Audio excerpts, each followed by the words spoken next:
नमस्कार, स्वागत है आपका सेव इंडिया कोस्ट में। हम पहुंच गए हैं कोलकाता और हमारी मंजिल है सुंदरबंस। सुंदरबंस हमारे अभियान का आखिरी पड़ाव है, लेकिन उससे पहले उड़ीसा का एक ऐसा गांव जो बहुत पीछे छूट गया है। बंदरगाह बनेगा, तरक्की होगी, रोजगार होगा, लेकिन क्या बचे रहेंगे समुद्री किनारे? बचे रहेंगे गांव? बचे रहेंगे लोग? यानी 7 गांव उड़ीसा का वो इलाका जो जूझ रहा है। इनमें से 5 को समुद्र ने निगल लिया है। वजह 30 किलोमीटर दूर बना पारादीप का बंदरगाह, जिसने पिछले 40 सालों में 3 किलोमीटर का तट छीन लिया है।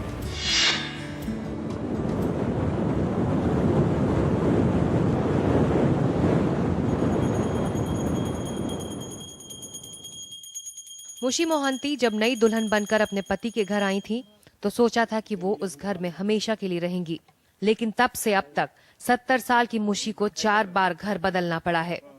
उड़ीसा के सतभाया गांव में समुद्र ने मुशी के घर को हर बार निगल लिया और उन्हें अपना घर तट से दूर बनाना पड़ा। पिछले 40 सालों में समुद्र सतभाया में 3 किलोमीटर अंदर चला आया है।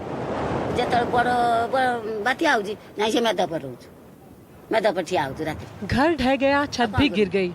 मुझे याद है एक बार तो छत पर चढ़कर ही मैंने अपने आप को बचाया था। घर मांगी मेदा आसी कुरे बोला जाएंगी मेदा पर रही जाएंगी गुटाई राती पाई गला।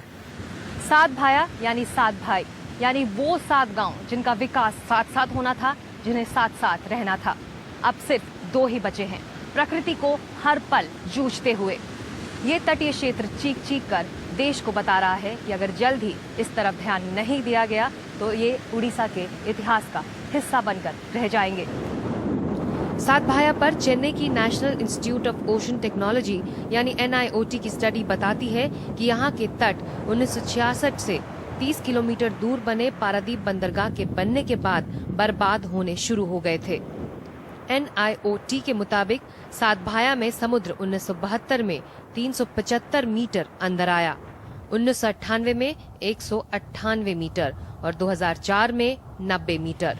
NIOT की स्टडी बताती है कि बंदरगाह बनने की वजह से रेत का प्राकृतिक बहाव रुक जाता है, जिससे बंदरगाह के उत्तरी तरफ समुद्र तटों को बहा ले जाता है। सतभाया के बड़े बूढ़े NIOT के रिसर्च के बारे में तो कोई जानकारी नहीं रखते, लेकिन बताते हैं कि जब से पारादीप का बंदरगाह बना है तब से उन्होंने खुद अपनी आंखों के सामने गांव की तटों को बदलते देखा। जब से पारादीप पोर्ट बना है मुश्किलें खड़ी हो गई हैं। हमारे माता पिता बताते रहे कि ऐसा पहले नहीं था। 1971 में जब साइक्लोन आया तब पता चला कि पारादीप पोर्ट की वजह से हमारे तट खत्म हो रहे हैं। प्रकृति का नियम होता है कि समुद्र और नदी अगर एक तरफ तट को बहा ले जाते हैं तो दूसरी तरफ तटों से हट भी जाते हैं।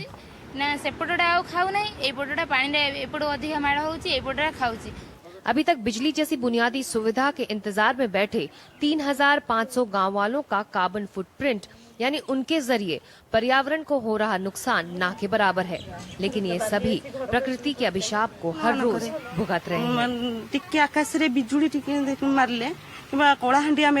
हैं। जब बिजली चमकती है और बादल गरजते हैं तो काफी डर लगता है। दोपहर में रेत घर के अंदर घुस आती है, खाना भी ठीक से नहीं खा पाते। लोक माने घरे रहिबा भी कष्ट हो पड़े, तो रोषेई करबा और खाइबा सेटा तो दूर कथा। हालांकि पारादीप पोर्ट किसी भी तरह से सतभाया की बदहाली के लिए जिम्मेदारी लेने को तैयार नहीं है। हमारा पोर्ट तो 50 साल हो गए, हमारा गोल्डन जुबली सेलिब्रेशन हो रहा है। एवरी साल 2 करोड़ रुपए हम लोग खर्चा कर रहा है, वो स्टोन सब डाल रहा है उधर। इसलिए मैं सोचता हूँ कि हमारा पोर्ट का वजह से कुछ भी इम्पैक्ट नहीं होगा कोई भी विलेज में, कोई भी एक लैंड में। वहीं 1 नहीं 2 नहीं 12 नए बंदरगाहों की तैयारी कर रही उड़ीसा सरकार सतभाया के लोगों को हौसला देने के बजाय पोर्ट का बचाव कर रही है। ये जो रिपोर्ट मिला है कि सिर्फ पारादीप ही रीजन है और ब्रेक वाटर ही ओनली रीजन है, नहीं, और बहुत कुछ सारे रीजन है। और मैं भी वो हो सकता है कि ब्रेक वाटर ओनली एक reason but not the only reason. Paradip port के लिए 1960 में 2500 हेक्टेयर जंगल और मैंग्रोव्स काटे गए। 1970 में ली गई सैटेलाइट तस्वीरों ने बताया था कि इंडस्ट्रीज की वजह से 2.5 स्क्वायर किलोमीटर मैनग्रोव के जंगल उड़ीसा के तटों से गायब हो गए, जिसके बाद पारादीप और धामरा बंदरगाहों के इर्द गिर्द समुद्री तूफान का खतरा भी धीरे धीरे बढ़ता ही गया। सातभाया के एक तरफ पारादीप है तो दूसरी तरफ धामरा। बावजूद इसके बंदरगाहों के असर को कम करने के लिए कायदे कानून गिनाकर सरकार चुप हो जा रही है। पोर्ट का जो चैनल है या पोर्ट का जो लोकेशन है, वहाँ वो कोस्ट का जियोमॉर्फोलॉजी क्या है, या इरोजन प्रोन है, या वहाँ कोई जैसे कि आपका कोई बायोडाइवर्सिटी या यूनिक कुछ ऐसा कुछ कंपोनेंट है, ये दो हम देख के एंड इसका मिटिगेशन मेजर जो भी वो भी रहता है वो प्रपोजल में। उड़ीसा सरकार हर 32 किलोमीटर पर एक नया बंदरगाह लाने की तैयारी में है। इस फैसले पर हमारे तटों का भविष्य निर्भर है। तट बर्बाद होंगे तो पलायन बढ़ेगा और शहरों पर बोझ भी। इस फैसले का दूरगामी असर न सिर्फ समाज और पर्यावरण पर होगा, बल्कि देश के विकास दर को मापने वाली जीडीपी भी प्रभावित होगी। वही जीडीपी जिसको बढ़ाने के लिए विकास के नाम पर नए बंदरगाहों को सैंक्शन किया जा रहा है। उड़ीसा से कैमरामैन शत्रुघ्न सिंह के साथ सिकता देव, एनडीटीवी इंडिया। 480 किलोमीटर का तट और 12 नए बंदरगाह, ये उड़ीसा सरकार का फैसला है।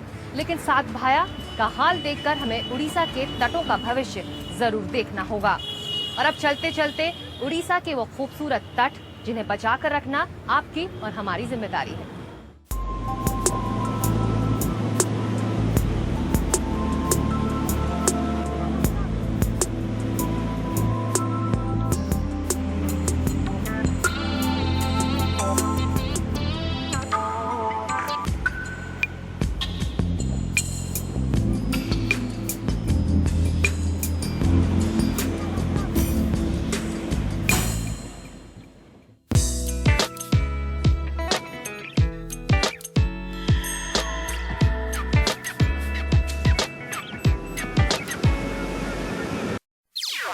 NDTV's Cricket app, Android and iPhone, fastest scorecard, special analysis, and much more.